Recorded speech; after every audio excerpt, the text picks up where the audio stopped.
Inshaalloh kimga mana shunaqa mashina ravo ko'rsangiz, o'sha yaqin insoningizga shu videoni yuborib qo'ying. 2026-yilda ota-onamizga shunaqa avtomobillar hadya qilib, ularning xursandchiligini olib yurishlik Allohim nasib va rozi aylasin. Sotuvimizga navbatdagi juda ham zo'r holatdagi bo'lgan ranglarini qarang, gap yo'q. BMW X7 X-Drive 40 avtomobilni olib kelib qo'yganmiz.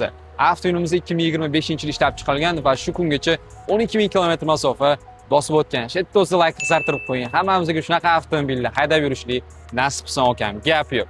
22-dyumli qop-qora chiroyli diskalar bilan jihozlangan avtomobilimizda tak, Dutch Pozon 5-cho'y dostуп, davochkalarigacha mavjud.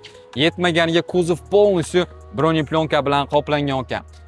Ichki salonni qop-qora высококачественный кожаный salon bilan jihozlangan Harman Kardon akustika, память сиденья, подогрев охлаждения сиденья, pnevmopodveska, multimedial rol, head-up display, patologlari Alcantara. Bizning Telegram sahifamiz ham bor. Shuning uchun chetda o'zida o'tib obuna bo'lib qo'ysangiz, birinchilardan bo'lib shunaqa zo'rina markalarni ko'rsangiz bo'ladi. Shuning uchun Telegramimizga obuna bo'lib qo'ying ekan.